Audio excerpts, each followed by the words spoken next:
Rahimia Khan motor وے police بھی وزیر اعظم پاکستان کے خواب کو پورا کرنے کے لیے میدان میں آ گئی. مزید دیکھتے ہیں منیر احمد کی اس رپورٹ میں. موٹر وے پولیس بھی وزیر اعظم پاکستان کے خواب کو پورا کرنے کے لیے میدان میں آ گئی. رحیمیہ خان موٹر وے پولیس ایس پی میاں عفنان امیر نے شجرکاری مہم کے تحت موٹر وے آفس میں پودا لگا دیا. شجرکاری مہم میں موٹر وے پولیس بڑھ چڑھ کر حصہ لے رہی ہے. موٹر وے پولیس نے گرین کلین پاکستان مہم کے تحت ہر بیلٹ میں 2000 سے زائد پودے لگائے. National highway and motorway پر لگائے گئے پودوں کی دیکھ بھال میں کوئی کسر نہیں چھوڑی جائے گی. درخت ماحولیاتی آلودگی کو کم کرنے میں ریڑھ کی ہڈی کی حیثیت رکھتے ہیں.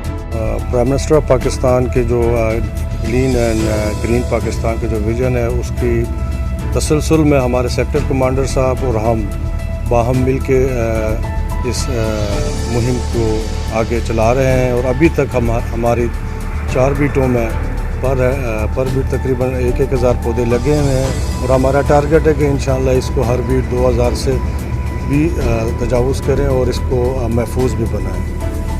کیمرامین عدنان کے ساتھ منیر احمد، راز نیوز، رحیمیہ خان.